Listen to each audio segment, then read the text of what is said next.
أعوذ بالله السميع العليم من الشيطان اللعين الرجيم. بسم الله الرحمن الرحيم.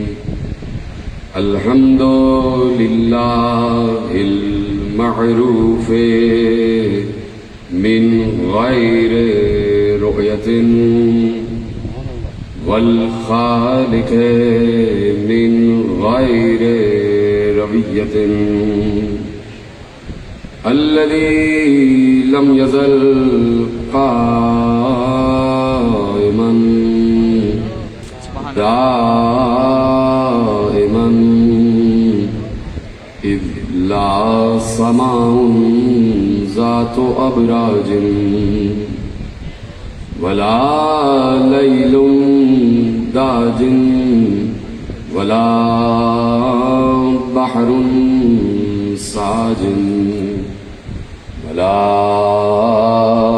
أرض ذات مهاد ولا خلق ذو اعتماد والصلاة والسلام والتحية والإكرام على نبي الرحمة وخازن المغفرة وقائد الخير والبركة ومنقذ العباد من الهلكة سيدنا ومولانا أبي القاسم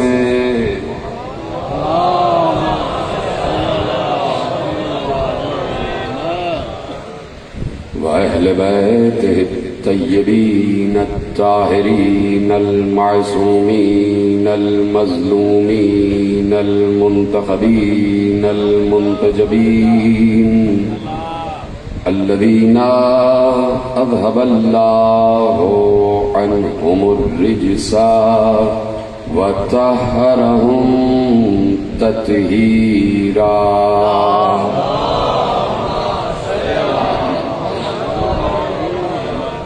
أما بعد فقد قال الله سبحانه وتعالى في محكم كتابه المجيد وفرقانه الحميد وقوله الحق.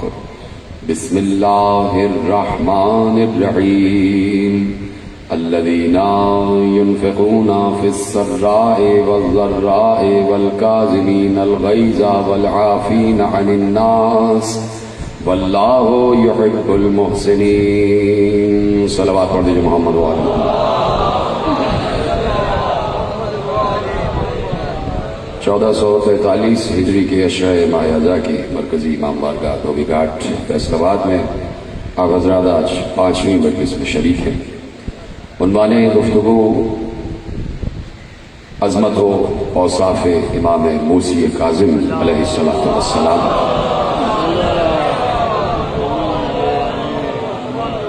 اور سلسلہ گفتگو اس وقت 5ویں مرحلے میں داخل ہو رہا ہے. پروردگار عالم نے جیسے کہ میں مسلسل عرض کر رہا ہوں کہ اس کائنات کو کبھی بھی اپنے کسی بھی نمائندے سے خالی نہیں چھوڑا. اس کائنات کو خصوصاً اس دنیا کو اپنے کسی بھی نمائندے سے خالی نہ چھوڑنا اس کی مجبوری نہیں بلکہ ہماری مجبوری. یہ انسانوں کی فلاح کے لیے، انسانوں کی ہدایت کے لیے ضروری ہے کہ جب سامنے کی بات ہے اور ایک معمولی عقل رکھنے والا انسان بھی یہ بات سمجھ سکتا ہے، اور اگر یہ بات کسی کو سمجھ میں نہیں آ رہی ہے تو اس کا مطلب ہے کہ اس کے پاس معمولی سی بھی عقل نہیں ہے. اور وہ بات یہ ہے کہ سیدھی سی بات ہے، بچہ بھی یہ بات سمجھ لے گا کہ قرآن بھی اس بات کا گواہ ہے، احادیث بھی اس بات کی گواہ ہے کہ جس وقت شیطان نے سجدہ آدم سے انکار کیا، اس نے اللہ سے اپنی تمام مزدوریوں کا، وہ جو مزدوری والی عبادتیں اس نے کی تھیں،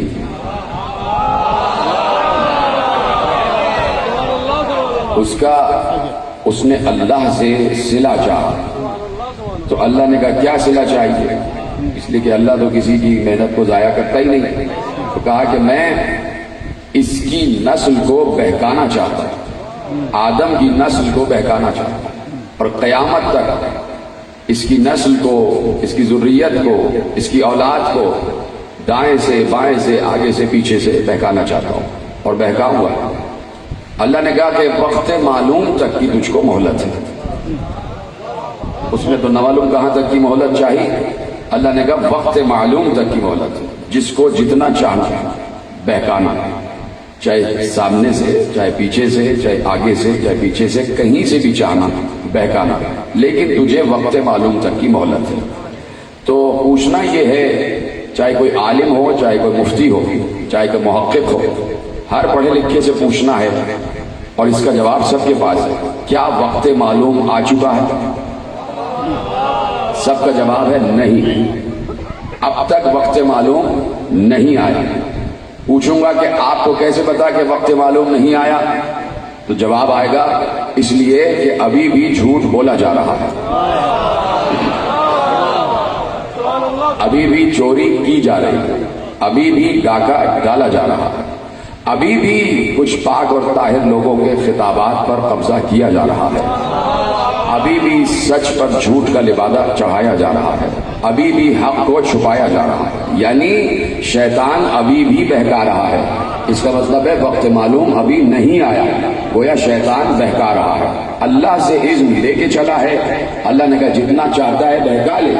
تو اب یہ عدل الہی پر حرف آ جائے گا، یہ ہے وہ بات جس کے لیے میں نے زحمت دی ہے، حرف الہی، عدل الہی پر حرف آ جائے گا، عدل الہی پر اعتراض اٹھے گا کہ اگر اللہ یہ انتظام نہ کرے کہ آسمان سے شیطان کی صورت میں ایک بہکانے والا تو ہر دور میں موجود ہو، لیکن آسمان سے رحمان کی صورت میں ایک راہ بتانے والا موجود نہ ہو۔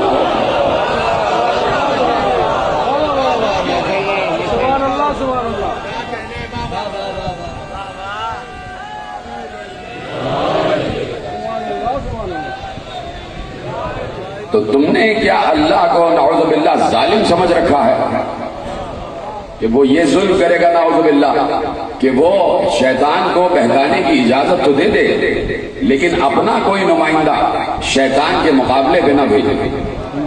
اگر شیطان کے علاوہ شیطان نہ ہوتا اور اللہ جو عام سے انسان ہیں ان کو اجازت دے دے گا کہ تم اپنے آپ کو اپنے درمیان ایک دوسرے کو بہکاتے رہو، تو پھر انسانوں ہی کو اجازت دیتا کہ تم آپس میں ایک دوسرے کو راہ بھی بتاتے رہو۔ لیکن جب شیطان آسمان سے چلا ہے بہکانے کے لیے، جب رہے گمراہی آسمان سے چلی ہے بہکانے کے لیے، تو رہے ہدایت بھی آسمان سے ہی آنی چاہیے۔ یہ اللہ کا اصول رہا۔ اور جو سامنے پتلا بن رہا تھا حضرت آدم علیہ السلام کا، وہ صرف ایک معمولی پتلا نہیں تھا، وہ اللہ کا بنایا ہوا ہادی تھا۔ اس کو اللہ نے زمین پر اپنا خلیفہ نومینیٹ کیا تھا، اور اس کا کام ہی یہ تھا کہ سلسلہ ہدایت یہاں سے شروع ہو رہا ہے۔ اور ہماری یہ فطرت ہے، ہماری یہ عادت ہے، ہماری یہ سنت قرار پائی کہ ہم ہر دور میں آدم کی طرح کوئی نہ کوئی نمائندہ رکھیں گے۔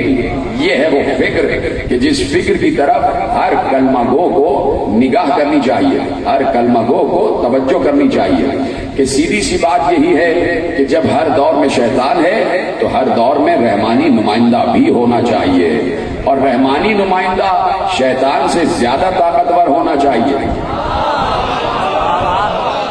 بہکانے والے سے زیادہ طاقتور ہونا چاہیے۔ اب شیطان میں نہ معلوم کیا کیا صفتیں ہوں گی جو بد صفتیں ہیں، ان میں سے ایک صفت یہ ہے کہ شیطان بھی ہر جگہ موجود ہے۔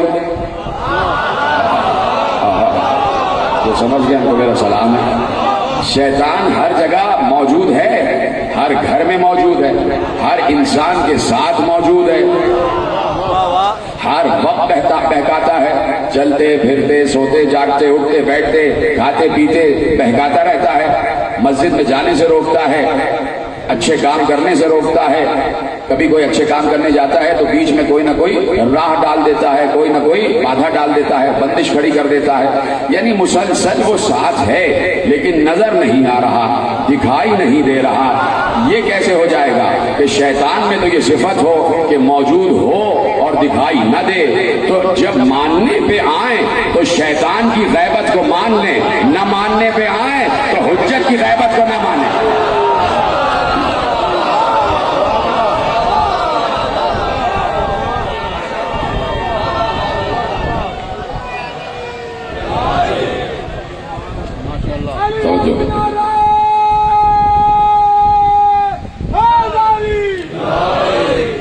جو ہے نا آپ کی، تو اب دیکھیے یہ پوری دنیا کا کام، یہ پورا کارخانہ قدرت، اس کا چلانے والا اللہ ہے۔ یہی حسین کا پیغام ہے۔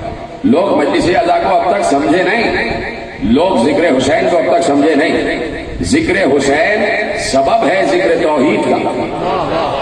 یہ جو باتیں توحید کی، معرفت کی ہم مجلس میں بیان کرتے ہیں، یہ ہمارے ہر امام نے ہمیں بتائی، یہ ہم اپنے اماموں سے سیکھ کر بتا رہے ہیں۔ ہم پر کوئی وحی نہیں اتر رہی ہے، ہم پر کوئی الہام نہیں ہو رہا ہے، اور ہمیں ان اماموں نے بتایا ہے کہ ہمیں ان اماموں نے بتایا ہے جن اماموں کو اللہ نے بنایا ہے۔ جو فرما رہے ہیں نا، تو اب جیسے آدم سے لے کے خاتم تک ہر بھیجا ہوا نمائندہ اللہ کی نگاہ میں ہے اور اللہ کی طرف سے ہے، اسی طرح جب تک شیطان بہکاتا رہے گا تب تک ماننا پڑے گا کہ رحمانی نمائندہ بھی ہے۔ اور اگر کوئی جملہ آپ کے حوالے، اور اگر کسی نے اپنا یہ عقیدہ بنایا ہوا ہے کہ اب پیغمبر کے بعد اللہ کا کوئی نمائندہ نہیں ہے راہ ہدایت دینے کے لیے، اس کا مطلب ہے اسے مسلسل شیطان بہکا رہا ہے۔ یہ بھی شیطان کی بہکائی ہوئی فکر ہے کہ کوئی راہ بتانے والا نہیں ہے، یہ بھی شیطان اڈیل رہا ہے دماغ میں۔ تو اس کا مطلب ہے کہ جو بھی ذکر حسین میں عقیدہ بیان کیا جاتا ہے وہ تمام کا تمام ائمہ کے حوالے سے بیان کیا جاتا ہے۔ پچھلے سال جو میں نے موضوع قرار دیا تھا اس میں ایک جملہ دیا تھا، اور وہ جملہ میرے موضوع میں ہے اور بڑا کارگر ہے، اس لیے آپ کے حوالے کرتا ہوں کہ صحاح ستہ کا جنہوں نے ترجمہ کیا ہے مولانا وحید الزمان، بہت بڑے عالم ہیں کہ عالم اسلام کی 6 کتابوں کا جنہوں نے ترجمہ کیا ہے، صحیح بخاری سے لے کے اور سنن ابن ماجہ اور مسند احمد بن حنبل، صحیح مسلم، ترمذی، مشکات، یہ ان کتابوں کا جنہوں نے ترجمہ کیا ہے مولانا وحید الزمان۔ انہوں نے کتاب لکھی تھی ہدیۃ المہدی، ان کی کتاب ہے ہدیۃ المہدی، اور آپ کے اسی شہر سے چھپی ہے۔ اس کتاب میں انہوں نے لکھا کہ میں تحقیق کے بعد اس نتیجے پر پہنچا ہوں کہ جن 12 نقبا کا، جن 12 جانشینوں کا، جن 12 ائمہ کا پیغمبر نے اپنی حدیث میں تذکرہ کیا ہے، ان میں پہلا علی ہے، دوسرا حسن ہے، تیسرا حسین ہے، اور پھر آخری مہدی ہے۔ سارے ائمہ کے نام انہوں نے ویسے ہی لیے جیسے آپ تسلیم کرتے ہیں۔ اسی طرح انہوں نے کہا کہ ان میں کا 7واں موسی کاظم ہے، اور جو فرما رہے ہیں، تو اب یہ تو بات تسلیم شدہ ہے کہ کہیں نہ کہیں کوئی بات مانی جا رہی ہے، کہیں نہ کہیں ہم کو تسلیم کیا جا رہا ہے۔ تو جتنا بھی ذکر حسین ہے وہ ذکر توحید ہے، وہ ذکر الوہیت ہے، وہ ذکر قدرت خدا ہے۔ اور حسین نے سمجھایا کہ پوری کائنات میں اللہ کا حکم چل رہا ہے، پوری کائنات میں اللہ کا حکم چل رہا ہے۔ میں نے عرض کیا تھا نا کہ خوارج نے ایک نعرہ لگایا کہ الحکم للہ الامر للہ، حکم بھی اللہ کا ہے، امر بھی اللہ کا ہے۔ تو بات تو بالکل ٹھیک ہے کہ حکم بھی اللہ کا ہے اور امر بھی اللہ کا ہے، لیکن یہ تو بتاؤ خوارج، اے خارجیوں، یہ تو بتاؤ کہ امر ہے تو اللہ کا، اتر کس میں رہا ہے؟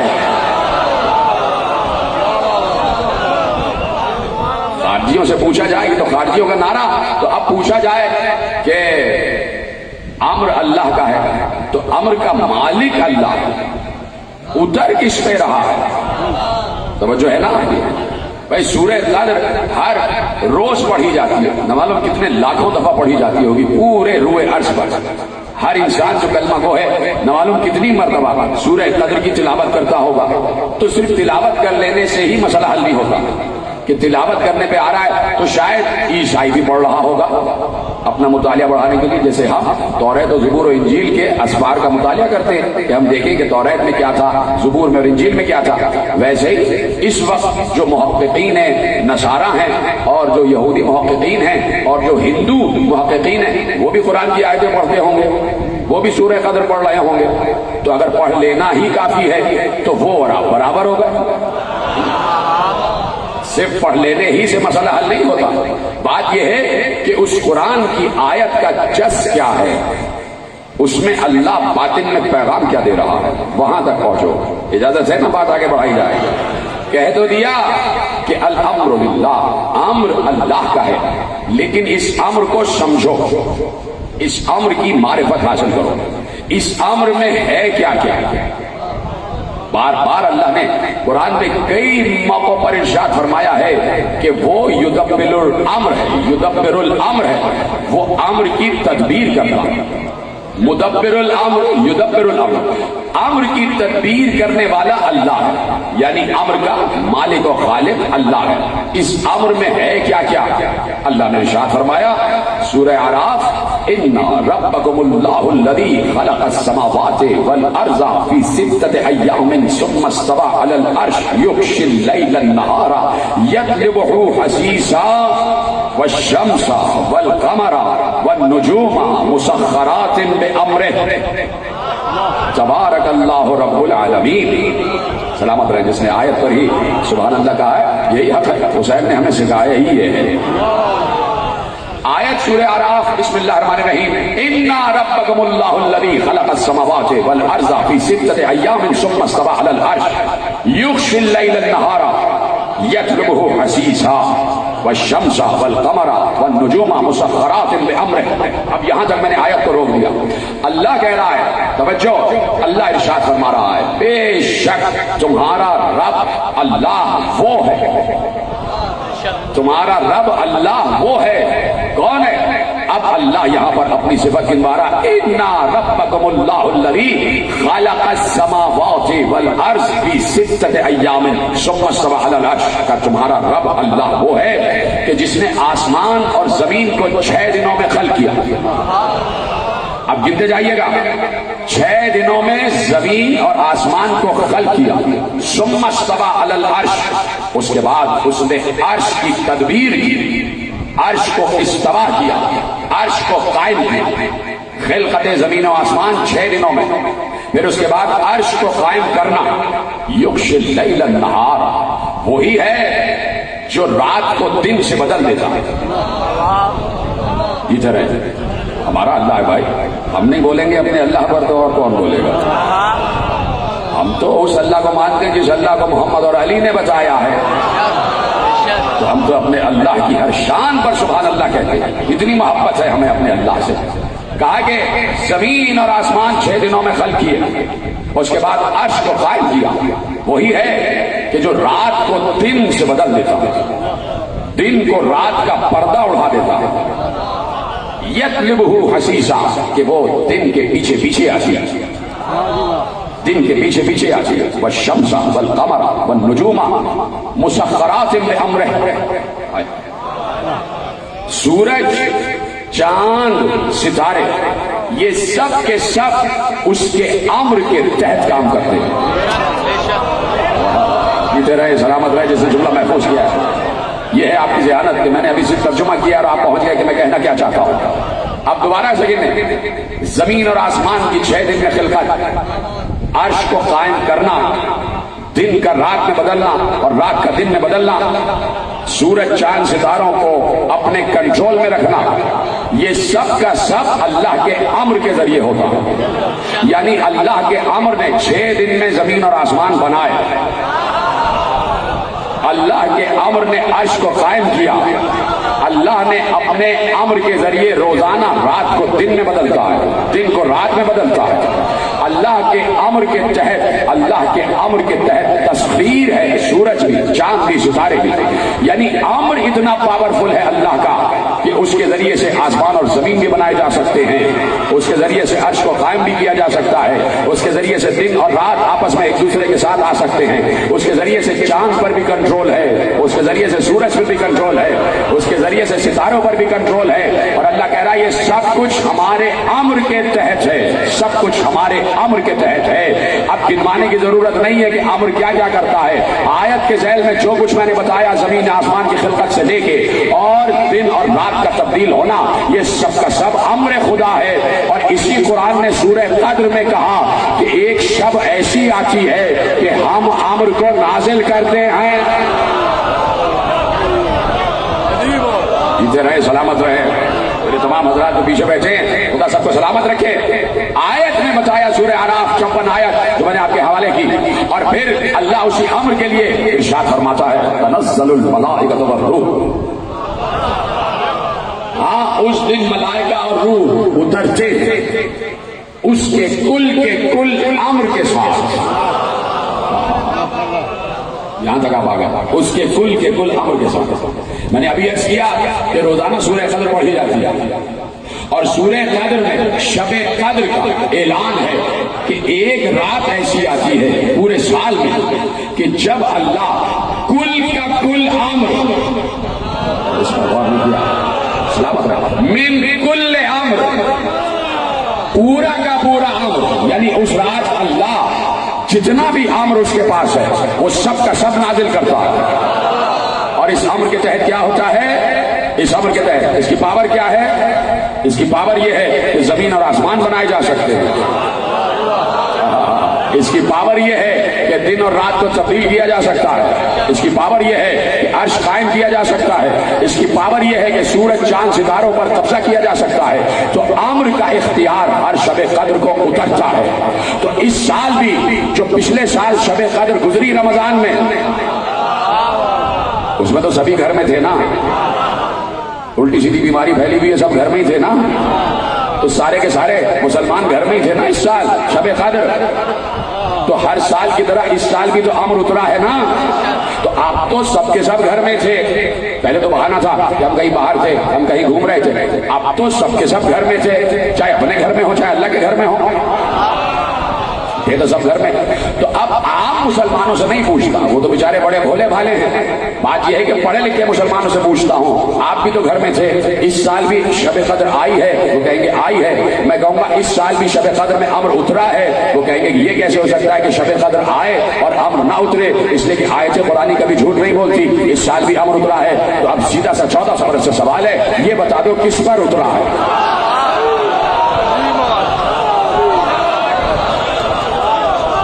گھر پہ تھے کہ آپ پر اترا ہے. اگر آپ پر اترا ہے یہ بتائیے کہ اس سال آپ کی شادی رہے گی یا ختم ہو جائے گی. سیدھی سی بات ہے, جب امر اتر رہا ہے تو کوئی نہ کوئی منزل امر بھی ہونی چاہیے, کوئی نہ کوئی مسکن امر بھی ہونا چاہیے, کوئی نہ کوئی مستقر امر بھی ہونا چاہیے. تو اب تلاش صرف یہ کرو کہ امر اتر کس پہ رہا ہے. جس پر امر اتر رہا ہے کل کا کل, اس کے پاس زمین کا اختیار بھی ہوگا, آسمان کا اختیار بھی ہوگا, عرش کا اختیار بھی ہوگا.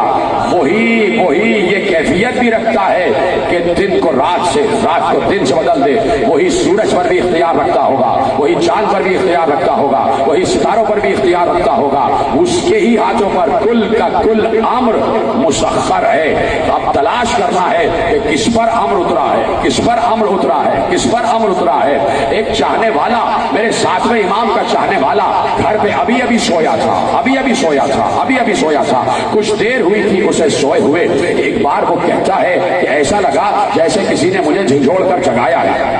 میرے گھر کا دروازہ بند تھا, کنڈی لگی ہوئی تھی, اور میں تھوڑی دیر ہوئی تھی کہ میں سویا تھا, تہجد پڑھ کے سویا تھا تاکہ فجر تک تھوڑا سا آرام کر لوں. کہ ایسے میں لگا کسی نے جھنجھوڑ کر جگایا ہے. میری آنکھ کھلی تو میرے سامنے کوئی کھڑے ہو کے کہہ رہا تھا, کیوں سو رہے ہو, کیا ہمارے شیعہ سوتے ہیں؟ کہ ہمارے شیعہ سو جاتے ہیں وہ ایک دم چونک کے کھڑے ہو کے دیکھتا ہے کہ سامنے میرا ساتواں اولی الامر موسی کاظم کھڑے ہوئے ہیں. میں ایک بار کھڑے ہو کے ادب سے جھکا، امام کی دستبوسی کی، امام کو سلام کیا، جواب سلام ملا اور امام نے کہا آؤ میرے ساتھ میں تمہیں کچھ دکھانا چاہتا ہوں. شیعوں کو اس طرح دکھاتے ہیں تو اس لیے مجلسیں برپا ہوتی ہیں کہ ہم محب سے آگے بڑھ کے شیعہ بن جاتے ہیں. ابھی تو ہم شیعہ ہیں ہی نہیں، ابھی تو ہم محب ہیں علی کے. محب ہیں تو لوگ ڈر رہے ہیں جب شیعہ ہو جائیں گے نہ معلوم کیا ہوگا.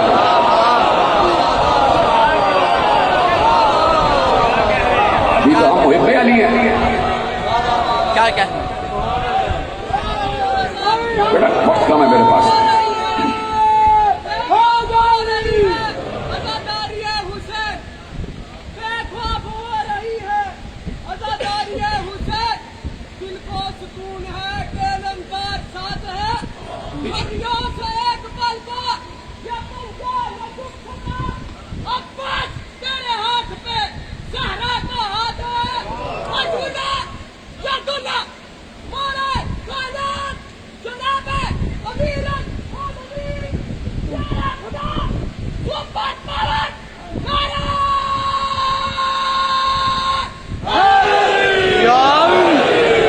سلامت رہو. توجہ فرمائی آپ نے جو کہا کہ اٹھو ہم تمہیں کچھ دکھانا چاہتے ہیں. وہ کہتا ہے کہ میں اٹھا امام کے پیچھے پیچھے چلا، حیران رہ گیا کہ دروازہ کھلا ہوا تھا. تو میں اس شیعہ سے یہی کہوں گا کہ آپ کی حیرانی مجھے سمجھ میں نہیں آ رہی. یہاں تو آپ کے گھر کا دروازہ خود بخود کھل گیا. علی جب 13 رجب کو آئے تو اللہ کے گھر کی دیوار دروازہ بن گئی. کا دروازہ کھلا ہوا تھا. میں باہر نکلا، باہر سواریاں تیار تھیں. ایک ناقے پہ میں بیٹھا، ایک ناقے پہ میرے ساتھ امام موسی کاظم علیہ السلام تشریف فرما ہوئے. اور ایسے میں ابھی ناقے نے ایک قدم بڑھایا تھا کہ ہم ایک مقام پر پہنچے. اب جو میں نے غور سے دیکھا، میں نے دیکھا ہم کربلا میں حسین ابن علی کی زری پر موجود تھے. کربلا میں حسین ابن علی کی زری پر موجود تھے. کہا میرے مولا وہاں اترے، میں بھی اترا. 24 رکعت نماز پڑھی، 24 رکعت نماز ذریعے حسین پر پڑھی اور پھر وہاں سے باہر آئے، ناقے پہ بیٹھے. ابھی ایک قدم بڑھایا تھا کہ اب جس مقام پر پہنچے میں نے غور سے دیکھا مسجد کوفہ. مسجد کوفہ. اور ایک بار جیسے ہی مسجد کوفہ میں اترے 17 رکعت نماز مسجد کوفہ میں پڑھی. وہاں سے باہر نکلے، سواری پہ بیٹھے، ایک قدم سواری نے آگے بڑھایا، ہم پہنچے اور اس مقام کو نہ پہچانا. میں نے کہا مولا یہ کون سا مقام ہے؟ کہا یہاں ابراہیم خلیل اللہ پیدا ہوئے تھے. 24 رکعت نماز میرے مولا نے وہاں ادا کی اور میں نے اپنے مولا کے ساتھ 24 رکعت نماز ادا کی. کیا خوش قسمت انسان تھا، روح نماز کے پیچھے نماز پڑھ رہا تھا. کہ وہاں سے آگے بڑھے، ابراہیم خلیل اللہ کے مقام سے آگے بڑھے، سواری پہ بیٹھے. ابھی ایک قدم آگے بڑھا تھا کہ سواری نے کسی مقام پر پہنچایا. جیسے ہی غور سے دیکھا تو وہ روضہ رسول مدینۃ النبی تھی. وہاں 24 رکعت نماز پڑھی اور اب میں اپنے مولا کے پیچھے چلا. پھر سواری پر بیٹھے، 2 قدم آگے بڑھائے تھے کہ کسی مقام پر ہم رکے. کسی مقام پر ہم رکے، آیت یاد ہے نا پوری. کسی مقام پر ہم رکے، مولا نے میرا نام لے کر کہا سنو اب میں تمہیں کچھ دکھانا چاہتا ہوں. سنو میں تمہیں کچھ دکھانا چاہتا ہوں. میں ادباً مستعد ہو گیا، تیار ہو گیا کہ میرے وقت کا اولی الامر کیا دکھاتا ہے. ایک بار میرے مولا نے کہا یا لیل ادبر و یا نہار اقبل، اے رات چھپ جا، اے دن ظاہر ہو جا. جیتے رہے جو سمجھ گئے ان کو میرا سلام ہے. کیسے سنایا آپ نے؟ خدا کو سلامت رکھے. یہی ہے نصرت معصوم کا حق، یہی ہے اور یہی مدح معصوم سننے کا حق ہے جیسے آپ نے سنا. میرے مولا نے کہا اے رات چھپ جا، اے دن طلوع ہو جا. کہ میں نے دیکھا اچانک رات ختم ہوئی اور روشن دن طلوع ہو گیا. میرا رواں کب کپا رہا تھا کہ میں یہ کیا دیکھ رہا ہوں. کہ ایک بار میرے مولا نے مجھے دیکھا، فوراً کہا اے دن واپس چلا جا، رات دوبارہ طلوع ہو جا. میرے مولا دن کو رات میں، رات کو دن میں بدل رہے تھے اور اللہ کہہ رہا تھا یہی تو اولی الامر کا کمال ہے. یہی تو امر ہے، اور اسی امر کے تحت جب اولی الامر کے پاس یہ امر آتا ہے تو ہم اسے اختیار دیتے ہیں چاہے جو کرے، اس لیے کہ امر پہنچا ہے، اور جس کے پاس اختیار آ جاتا ہے. یہ بات لوگوں کے سمجھ میں کیوں نہیں آتی بعض اوقات کہ بھائی شہر کا ایک ڈپٹی کمشنر بھی ہوتا ہے، ایک کمشنر بھی ہوتا ہے. ڈپٹی کمشنر کے اپنے اختیارات ہیں، کمشنر کے اپنے اختیارات ہیں. ڈپٹی کمشنر اپنے دائرہ اختیار میں جو چاہے کرے، اسے کمشنر سے پوچھنے کی ضرورت نہیں ہے. جب وہ اپنے دائرہ اختیار سے تجاوز کرنے پہ آئے یا اس سے زیادہ بڑھ کے کسی کام کو اسے انجام دینا ہو جو آئین میں اس کے اختیار میں نہیں لکھا ہے، آپ وہ کمشنر سے پوچھے گا کہ یہ کروں یا نہیں. تو سمجھ گئے، سلام ہے نا بھائی. آپ کو پوچھے گا کمشنر سے کہ یہ کام کروں یا نہیں. تو ڈپٹی کے پاس جتنا اختیار ہوتا ہے اسے بار بار اپنے اعلیٰ افسر سے پوچھنے کی ضرورت نہیں ہوتی، اور اگر پوچھ لیا تو اعلیٰ افسر یہی کہے گا کہ بھائی آپ کے پاس اختیار ہے، لکھا ہوا ہے، پوچھنے کی ضرورت کیا، کر دیجیے. آپ تو وہی کریں گے جو اختیار کہتا ہے، آپ کو وہی کرنا ہے جو آپ کا اختیار کہہ رہا ہے. تو جتنا اختیار اعلیٰ اتھارٹی کی طرف سے ایک ماتحت کو دیا جاتا ہے، اس ماتحت کو بار بار اعلیٰ اتھارٹی سے پوچھنے کی ضرورت نہیں ہوتی، اپنے دائرہ اختیار میں ہر کام کرتا ہے. اعلیٰ اتھارٹی جسے اللہ کہتے ہیں اس نے کل کا کل اختیار امر میں رکھ دیا. اب جس کے پاس امر چلا جائے اسے امر کے تحت ہر اختیار حاصل کرنے اور استعمال کرنے کی کلی اجازت ہے. اسے بار بار پلٹ کے اللہ سے پوچھنے کی ضرورت نہیں ہے کہ میں یہ کام کروں یا نہ کروں، کروں یا نہ کروں، کروں یا نہ کروں. اس لیے جب بھی کوئی آگے کہتا ہے ہمارے یہاں قحط ہے، بارش نہیں ہو رہی، وہ کہتے ہیں بارش ہو جاتی ہے، اللہ سے کہنے کی ضرورت ہی نہیں ہے. کوئی آ گیا کہ میرا بیٹا مر گیا ہے، وہ کہتے ہیں زندہ ہو جا، اللہ سے پوچھنے کی ضرورت ہی نہیں ہے. اس لیے کہ امر میں زندہ کرنے کا اختیار بھی ہے، امر میں بارش برسانے کا اختیار بھی ہے، پہنچے ہی نہیں. اور ایسے ہی کسی اولی الامر کے پاس کوئی آ کے یہ کہے میرے پاس بیٹا ہی نہیں ہے تو وہ پوچھ کے تھوڑی ساتھ دے گا.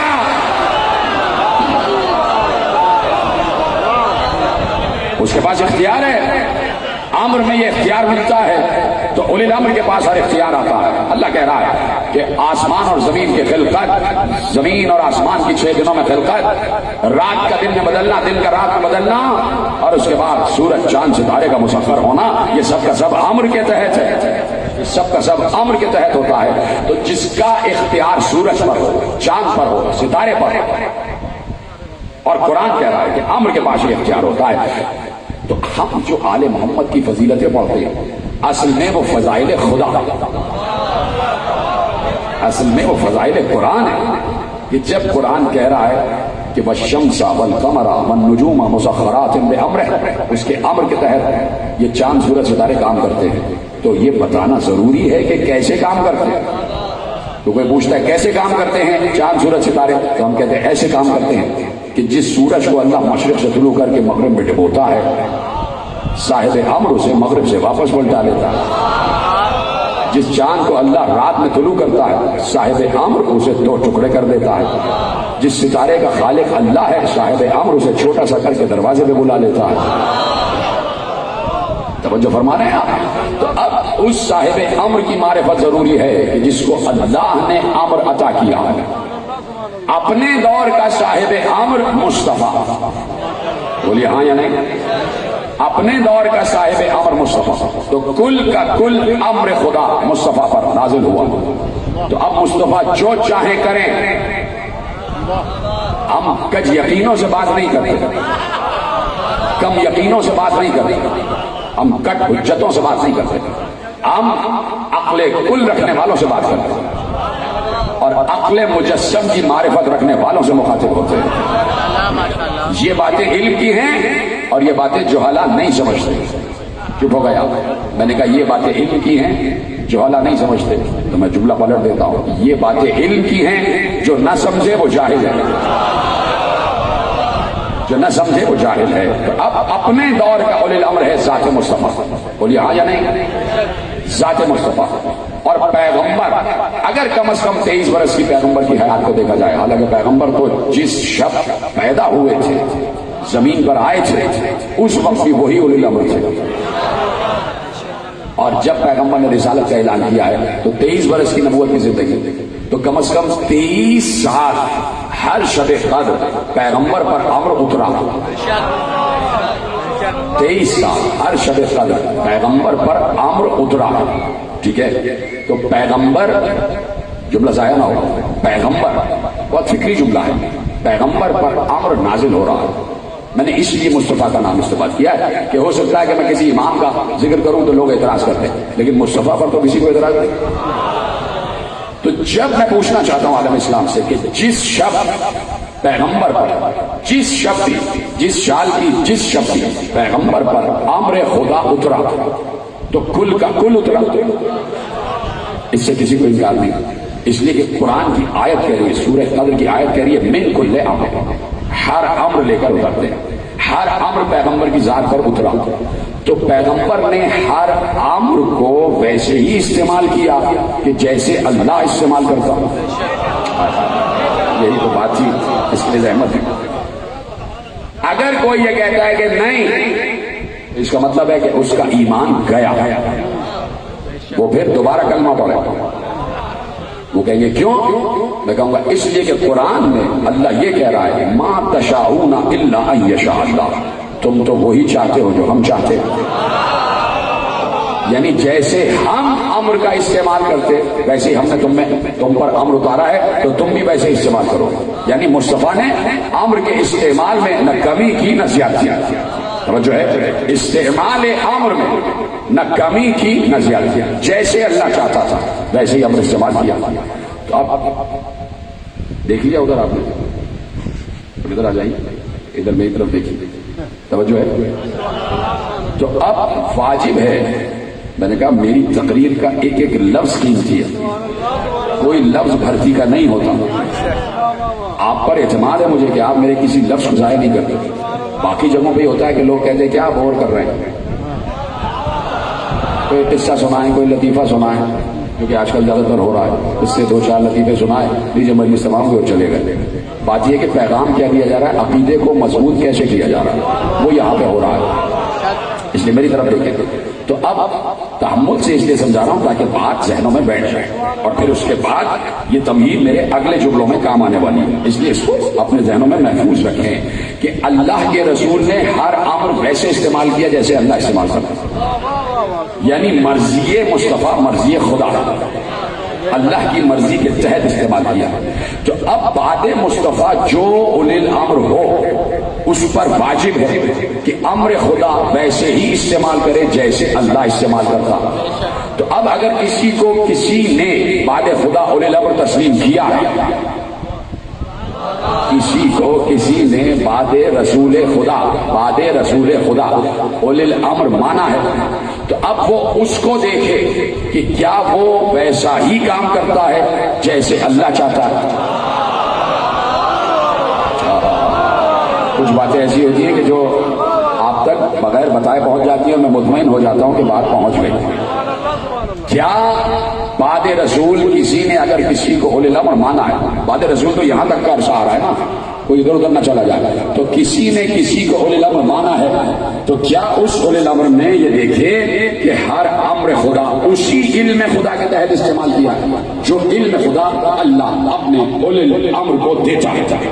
تو اگر آپ تک یہ بات نہ پہنچی اور آپ فیصلہ نہ کر پائے کہ وہی علم بعد رسول خدا اولی الامر کے پاس تھا جو اللہ کا علم تھا، تو علم میں کامل ہونا چاہیے، اور جو اولی الامر علم میں کامل ہوتا ہے وہ یہ نہیں کہے گا کہ مجھ پر بھی کبھی شیطان آتا، میں بھی کبھی راستے سے بھٹک جاتا ہوں، راستے سے ہٹا ہوا دیکھو تو مجھے راستے پہ لگا دینا۔ اب پہچان یہ ہے اصل اولی الامر کی کہ وہی اصل اولی الامر ہے کہ وہ علم خدا کے تحت ویسا ہی کام کرتا جیسے اللہ کرتا۔ اس کی پہچان یہ ہے کہ جیسے ہی وہ ممبر پر آئے تو کہے جو چاہو مجھ سے پوچھنا، میں ہر سوال کا جواب دوں گا۔ علم میں کامل ہونا چاہیے، علم میں کامل ہونا چاہیے۔ تو رسول اپنے دور میں اولی الامر اور کامل اولی الامر اب وہ اولی الامر ہو بعد رسول جو رسول جیسا ہو. توجہ ہے؟ تیار ہے سننے کے لیے؟ پوری تمیز سن لی. اب اولی الامر وہ ہو جو بالکل رسول جیسا ہو. میں آج کے اتنی بڑی داڑھی والے ملا کی بات نہیں کر رہا جو خامخواہ کہتا ہے ہم رسول جیسے اور رسول ہم جیسا. ان کی بات نہیں کر رہا. بات کر رہا ہوں کہ اللہ نے جس اولی الامر کو رسول جیسا بنایا، میں اس اولی الامر کی بات کر رہا ہوں کہ جس کے لیے اللہ نے کہا ہے کہ ثم اورثنا الکتاب الذین اصطفینا من عبادنا. سورہ فاتر میں کہا کہ ہم نے اپنی کتاب کا وارث مصطفیٰ کو اور مصطفیٰ جیسے مصطفیٰوں کو بنایا. یہ ہے سلامت، یہ ہے فیصلہ بات، یہ ہے فیصلہ بات. جیسے آپ نے سنا ہے کہ ہم نے اپنی کتاب کا وارث مصطفیٰ کو اور مصطفیٰ جیسے مصطفیٰوں کو بنایا ہے. ٹھیک ہے؟ تو اب جو بعد مصطفیٰ اولی الامر ہو اس کے لیے ضروری ہے کہ وہ بے عین ہی مصطفیٰ. ٹھیک ہے؟ توجہ فرمائی آپ نے. علی ابن یقین ساتویں امام کے دور کا ایک چاہنے والا، بہت عظیم چاہنے والا. اس نے مولا سے دریافت کروایا کہ حکومت وقت نے مجھے وزارت کی دعوت دی ہے، کیا میں وزیر بن جاؤں؟ کیا میں وزیر بن جاؤں؟ تو آج کے بھی یہ جو منسٹرز بن جاتے ہیں، جو نیشنل اور پروونشل اسمبلی کے ممبرز بن جاتے ہیں، ان کے لیے پیغام ہے. کھڑے تو ہو جاتے ہیں انتخاب میں، اللہ سے بھی اجازت نہیں ہے. تم کہو کہ نہیں جمہور کا جو فیصلہ ہے وہی اللہ کا فیصلہ ہوتا ہے. یہ بھی عجیب فکر دی ہے کہ جو جمہور کا فیصلہ ہے وہی اللہ کا فیصلہ، جو اکثریت کا فیصلہ ہے وہ اللہ کا فیصلہ. دیجیے صاحب، ایک مشہور مسئلہ ہے کہ گئی بھینس پانی میں. اب اس کا انتظار کرتے رہیے کہ کب باہر نکلے گی. اس لیے یہ مسئلہ مشہور ہے گئی بھینس پانی میں، کہ جب بھینس پانی میں جاتی ہے تو پانی میں ہی رہ جاتی ہے. اب وہ باہر کھڑا انتظار کر رہا ہے کب نکلے گی، اپنی مرضی سے باہر آئے گی. ٹھیک ہے؟ تو کہہ دیا کہ بھائی جمہور کا فیصلہ اللہ کا فیصلہ ہوتا ہے، جو اکثریت کا فیصلہ ہوتا ہے وہی اللہ کا فیصلہ ہوتا ہے. اس لیے ہم تو انتخابات پر یقین رکھتے ہیں. اچھا، آپ انتخابات پر یقین رکھتے ہیں تو اللہ نے ملائے عالم میں معصوم ملائکہ سے انتخاب کیوں نہیں کروایا کہ مجھے زمین پر خلیفہ بنانا ہے، تم اپنے درمیان میں سے کسی کو چن کر مجھے بتا دو. یہ جمہوریت اگر ہونی تھی تو اسی منزل پر ہو جاتی. اللہ کہتا آدم میرا نمائندہ ہے، اے فرشتوں تم اپنا نمائندہ لاؤ. فرشتے اگر اپنا نمائندہ لے آتے اور وہ دور جمہوریت کا دور ہوتا، سمجھ گئے تو آپ کو سلام ہے. وہ دور پہلا دور کہ جب آدم کا پتلا بنا ہے، اس دور میں وہ دور اگر جمہوری انتخابات کا دور ہوتا، الیکٹورل ڈیموکریسی کا دور ہوتا جو آج ہے، اور اللہ کہتا فرشتوں تم اپنا نمائندہ لاؤ، میرا نمائندہ آدم، اور انتخاب ہوتا، تو آپ بتائیے کون جیتتا اور کون؟ اکثریت میں تو فرشتے تھے.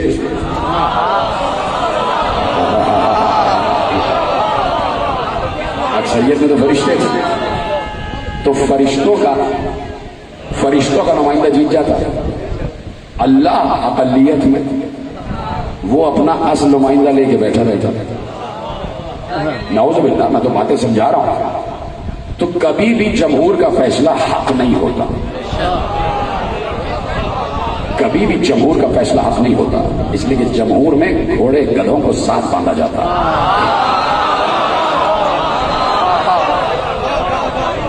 کبھی جمہور کا فیصلہ حق نہیں ہوتا.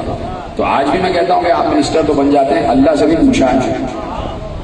کبھی کسی نے پوچھا ہے اللہ سے کہ میں پروردگار کھڑے ہونے جا رہا ہوں، کیا اجازت ہے؟ تو تم اللہ سے رابطہ نہیں کر سکتے، ہمارے پاس آ جاؤ، یہ تسبیح ہے ہمارے پاس، ہم استخارہ کر کے بتا دیں گے. تو میرے عزیزوں، علی ابن یقین وزارت کی آفر ہوئی، مولا سے پوچھا، اولی الامر سے پوچھا، اس لیے کہ اسے یقین ہے جو ان کا فیصلہ ہوگا وہی اس کا فیصلہ ہوگا. اب سمجھ میں آیا استخارہ کہتے کسے ہیں؟ اس لیے مجلس میں آ جاتے ہیں کہ علم کے نیچے آ کے مرضی عباس پوچھ لیتے ہیں، زری پکڑ کے مرضی حسین پوچھ لیتے ہیں. توجہ ہے؟ تو اب انہوں نے کہا مولا کیا میں وزارت قبول کر لوں؟ تو اب میرے ساتھ میں امام علیہ السلام نے ارشاد فرمایا کہ دیکھو بات یہ ہے کہ ایک بات کی ضمانت تم مجھے دو اور 3 باتوں کی ضمانت میں تمہیں دیتا ہوں، اس کے بعد وزارت قبول کر لینا۔ مولا ارشاد فرمائیے، کہا کہ جو 3 باتیں جس کی ضمانت میں تجھے دے رہا ہوں وہ یہ ہے کہ میں یہ ضمانت دیتا ہوں کہ تجھے کبھی آگ جلائے گی نہیں، جی ذرا سلامت رہے، اور تو کبھی بھوکا اور بے لباس نہیں سوئے گا، کبھی بھوکا اور بے لباس نہیں سوئے گا، اور تیسری ضمانت یہ ہے کہ کوئی بھی تیری کبھی بے عزتی نہیں کر سکتا، کوئی بھی تمہاری تذلیل نہیں کر سکتا۔ یہ 3 ضمانتیں میں دے رہا ہوں، قبول کر لینا۔ کہا اور مولا وہ کون سی ضمانت ہے جو آپ مجھ سے مانگ رہے ہیں؟ کہ تم سے صرف ایک ضمانت مانگ رہا ہوں کہ جب بھی تمہارے دروازے پر میرا کوئی چاہنے والا کوئی مسئلہ لے کر آئے تو خالی ہاتھ نہ بھیجنا، یہ ہے مرضی۔ اگر آج کوئی منسٹر بن رہا ہے یا کوئی ممبر بن رہا ہے نیشنل اور پروونشل اسمبلی کا، اس پر یہ عہدہ اس وقت حلال ہوگا جب عوام کے مسائل حل ہو رہے ہوں گے۔ سلامت رہے، جملہ تو آپ تک پہنچ گیا۔ اگر کوئی ممبر نیشنل اسمبلی، ممبر پروونشل اسمبلی، چاہے کاؤنسلر ہی کیوں نہ بن رہا ہو جمہور کے فیصلے سے، اور وزیر بن رہا ہو، اس وقت یہ عہدہ اس پر حلال ہوگا جب وہ عوام کے مسائل حل کرے۔ امام نے پیغام دیا۔ اور اگر کوئی اپنے عہدے کا ناجائز فائدہ اٹھائے اور کوئی عوام کا ایسا مشکل میں آنے والا جو اس کے دروازے پر آ جائے اور یہ منسٹر اس کو دروازے سے باہر نکال دے، اس کا مطلب ہے یہ عہدہ اسی وقت اس پر حرام ہو جائے گا۔ کہا کہ مجھے یہ گارنٹی دو کہ جب بھی کوئی چاہنے والا تمہارے دروازے پر آئے تو تم اس کا مسئلہ حل کرو گا۔ مولا بسرو چشم، جیسا آپ کہہ رہے ہیں، جاؤ وزارت قبول کرو۔ وزارت قبول ہو گئی۔ توریہ ہے اور تقیہ ہے، 2 ہی لفظوں میں نے پورا پیغام کہہ دیا۔ توریہ بھی ہے اور تقیہ بھی ہے۔ تقیہ میں علی ابن یقطین ہے، اور اس کے بعد یہ آل محمد کے چاہنے والے کا خاصہ ہوتا کہ اگر کسی باطل حکومت کا بھی حصہ ہے تو اس باطل حکومت کے لیے بھی اس نے امام، کیونکہ اس نے امام تھا، اس باطل حکومت کے لیے بھی بدیانت کام کرتا ہے اس وقت تک جب تک باطل حکومت دین حق کے لیے نقصان دہ نہ ہو جائے، اس وقت جب تک عوام کے مسائل کا حل کرنا ہے اس وقت تک وہ ہر کام بدیانت انجام دیتا ہے۔ ٹھیک ہے، بات پہنچ رہی ہے نا سب تک؟ معاملات ہو گئے، اور پھر بہت سے لوگ ایسے تھے کہ جو علی ابن یقطین کو امام کی طرف نظر، نیاز، زکوٰۃ اور خمس بھیجا کرتے تھے، اور جن کے کچھ سوالات ہوتے تھے وہ بھی علی ابن یقطین کو دیکھ کر لکھ کر دیتے تھے کہ ہمارے امام تک پہنچائیے اور ہمیں ان سے جواب چاہیے اپنے مسائل۔ علی ابن یقطین نے ایک بار کسی نے آ کے نظر دی، زکوٰۃ، درہم و دینار، خمس دیا کہ یہ مولا کا حق ہے۔ کچھ لوگوں نے آگے کاغذ میں سوالات لکھے اور کہا کہ اس کا جواب مولا سے ہمیں چاہیے۔ پورے ایک زنبیل میں ساری چیزیں جمع کی۔ علی ابن یقطین نے کہا یہ مولا تک پہنچ جائیں۔ ایسے میں 2 لوگوں کو علی ابن یقطین نے منتخب کیا جن کے متعلق علی ابن یقطین کو یقین تھا کہ ان کے دل میں بھی وہی ہے جو زبان پر ہے اور زبان میں بھی وہی ہے جو دل میں ہے، یعنی منافق نہیں ہے، راز کو راز رکھنے کی صلاحیت ہے۔ جو لوگوں کو منتخب کیا اور کہا کہ میں نے تمہارے لیے سواری پہلے سے تیار رکھی ہے، یہ تمام سامان میرے مولا تک مدینے میں پہنچاؤ اور ان سوالات کے جوابات وہاں سے لے کے آنا۔ یہاں سے یہ 2 افراد چلے، راستے میں کچھ کھانے پینے کا سامان دیا، پہنچے مدینے سے کچھ دور پہنچے تھے کہ ان کا سامان سفر جو کھانے پینے کا سامان تھا وہ بالکل مختصر سا رہ گیا، تھوڑا سا آدھی روٹی رہ گئی، اور اس کے بعد تھک بھی گئے، پانی بھی پینا تھا۔ تھوڑی دور مدینے سے رہ گئے، تھوڑا یہاں آرام کر لیتے ہیں، آس پاس دیکھتے ہیں، کچھ اپنا زیادہ راہ بھی طے کر لیتے ہیں کہ کچھ کھانے پینے کا سامان آ جائے اور تھوڑی طاقت و قوت آ جائے، پانی پی لیں تو آگے بڑھیں گے۔ پریشان ہو رہے تھے کہ سفر کیسے جاری رکھیں گے، واپس کیسے جائیں گے، اس لیے کھانے پینے کا سامان تو ختم ہو چکا۔ ابھی یہ سوچ رہے تھے کہ دل میں سوچا کہ جیسے ہی کچھ انتظام ہوتا ہے تو یہاں سے چلیں گے، مدینے پہنچیں گے، امام کی زیارت کریں گے، امام کے حوالے ان کے تمام امانتیں کریں گے اور مدینے میں روضہ رسول کی زیارت کریں گے اور گھر واپس چلے جائیں گے۔ لیکن انتظار کر رہے تھے کہ کوئی آئے تو تھوڑا سا زیادہ راہ آ جائے۔ ابھی یہ سوچ رہے تھے